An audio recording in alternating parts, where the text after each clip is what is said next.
What's up, guys? Nate Christian with this week's prospect preview. I'm really excited to talk about this guy. I think he's flying under the radar, especially because the number one player at his position in this draft class is just getting all the hype. And the player I'm talking about today was actually the number one tight end in the 2018 high school recruiting class, a class with Kyle Pitts and Pat Fryermuth. And that is Brevin Jordan, who is rising up many people's boards as they start checking out his film. He's not quite Kyle Pitts, but he's pretty close. And for me, he's my tight end too. I have Pat Fryermuth at 3, and we'll talk about him more in a couple of weeks. But Brevin Jordan is an incredible athlete who is ready to step into an NFL role and produce for your fantasy team. I am so excited to talk about him today. And to get started, let's just bring up his measurables. Tight end out of Miami, 6'3" and 245 pounds. Now, the fun thing is he's only 20 years old. So he's a young gun. He's ready to go, and he's just so much room for growth. He could still grow on his frame. It's just this guy has so much potential. He's a better athlete, I would say, overall than Kyle Pitts. So with his combination of skill set and ability and just athletic talent, he's a guy I'm trying to pick up everywhere in this year's rookie drafts. So, as I said, number one tight end in his recruiting class over Kyle Pitts and Pat Fryermuth and a bunch of other guys who have been good in college. And in his junior year this past season, he averaged 15.2 yards per catch, showing that he can get down the field, find space before the catch as well as after the catch. And he finished the 2020 season through 8 games with 38 receptions, 576 yards, and 7 touchdowns. He was a top threat the entire year, second All-ACC for the year, and just one of the best tight ends in the nation by far, up for the Mackey Award. He's really good, and especially on a Miami offense that has struggled for the past couple of years. But with D'Eriq King being there this year, he was able to get something going, get some consistency going, and when he was healthy and on the field, he was making plays. And we're going to go through some of those plays that he made and just what he brings to the table. So, as I said, he's super athletic. He's a true seam buster for me. This guy, he can line up tight. He can do a little bit of blocking. He's a willing blocker. He can also line up outside or in the slot. This guy also runs in the backfield and comes out on screens. This guy can be used everywhere. And offensive coordinators, a creative one, would love this guy on their team. So let me show you this video clip. Brevin Jordan, he has this incredible speed after the catch, before the catch, but he uses his athleticism. He's not just an athletic freak. He also is intelligent. He finds open space, especially up the seam. So when he's running from the slot or up tight in the middle of the field, he can move himself in his routes to find space in the middle of the field between the linebackers and the safeties, and oftentimes results in big plays. That they got a chance to win games. Rolls and throws on first down.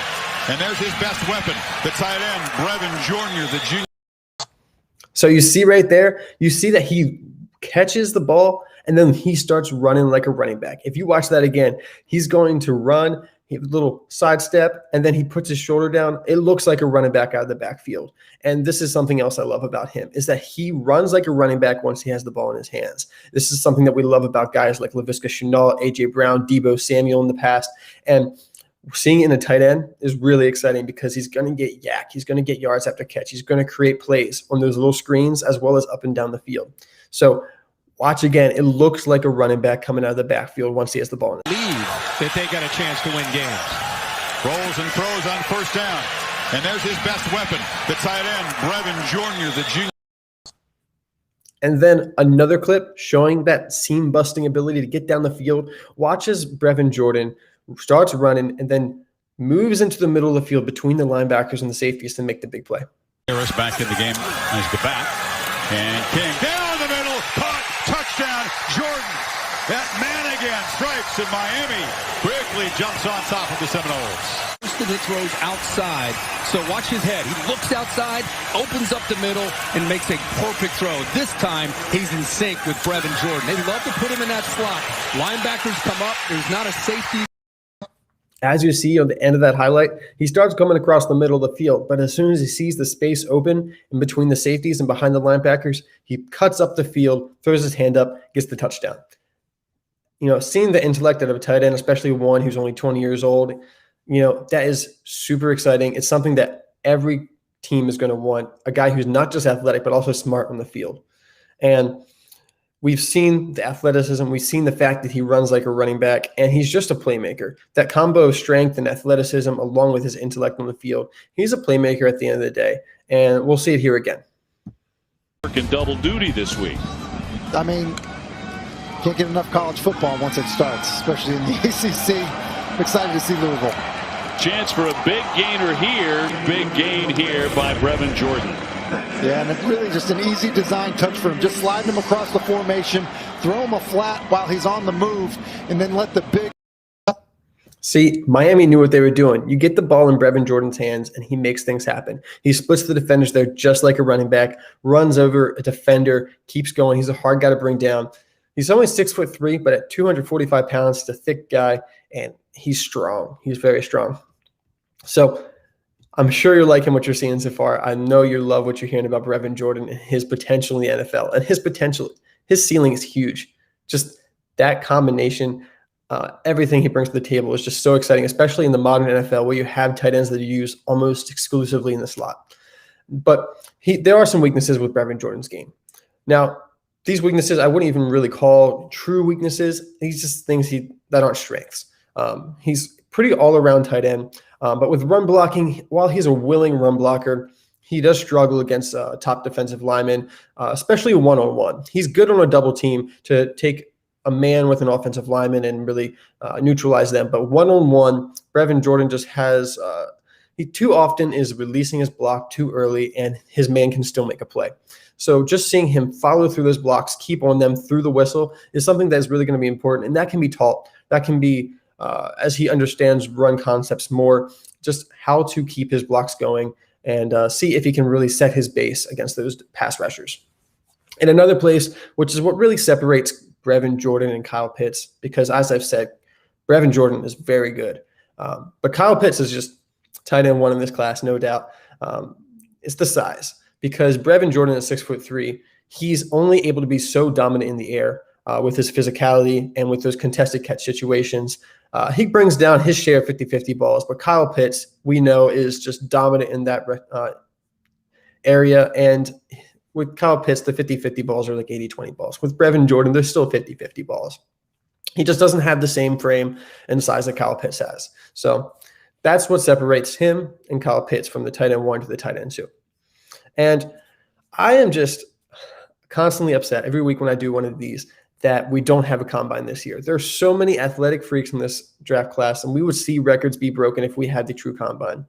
Brevin Jordan ran a 4.79 40-yard dash in high school, and I expect him to do better than that in his pro day. I'm sure he'll probably get into the 4.6s. He's very athletic. He's very strong, and he has great acceleration. So he's going to test well on everything, the 20-yard shuttle, and he's also going to bench decently well, I think. So it's a guy that I wish I could see at the combine, but we'll get the pro day numbers and we'll do what we can with them. They always are a little bit better for the prospect. Going forward, this guy, he's one of the top 3. Everyone's pretty consensus on the top 3 tight ends this draft class. It's Kyle Pitts, it's Brevin Jordan, and it's Pat Freiermuth. Now, most people have Kyle Pitts as the tight end 1, and then the other 2 are a combination of 2 or 3, depending on who you ask. So while we know that Kyle Pitts is going to be a first-round pick, I don't believe that Brevin Jordan or Pat Freiermuth will be a first-round pick, but I definitely expect them to go very close to each other in the second round, early day 2. So whether one goes in front of the other, it's not going to really matter. They'll probably go within 5 or 6 draft slots. So they're going to have just about equal draft capital. And if he goes in the second round, he's going to have a contract pretty similar to Cole Kmet's, who signed a 4-year deal with the Bears last year worth about $7.5 million. So I would expect Brevin Jordan's first-year cap hit to be somewhere around $1.5 million.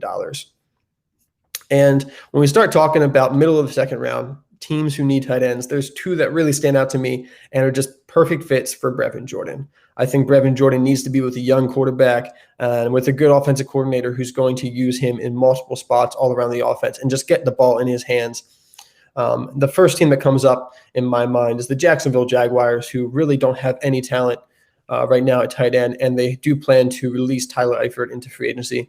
So with no one there to take on that tight end role with assumingly Trevor Lawrence at quarterback, they already have some good wide receivers, and they got J-Rob at running back. So the offense is looking good, but they really need a tight end. Brevin Jordan really would be great for Trevor Lawrence and that offense. I think Urban Meyer and their coaching staff could use him very well. So that one really sticks out to me as a great landing spot and very reasonable at the 45th pick overall. Another team that picks just a couple picks after the Jaguars in the second round is the Arizona Cardinals. And catching passes from Kyler Murray would be a dream come true for Brevin Jordan and Cliff Kingsbury as the offensive mind he is. Brevin Jordan would be used all over the field. He would be used out of the backfield. We would see some amazing plays. We probably would see like an RPO with Brevin Jordan in the backfield with Kyler Murray. So I really like Jordan going to the Arizona Cardinals as well. I think that is a match made in heaven for him and his skill set.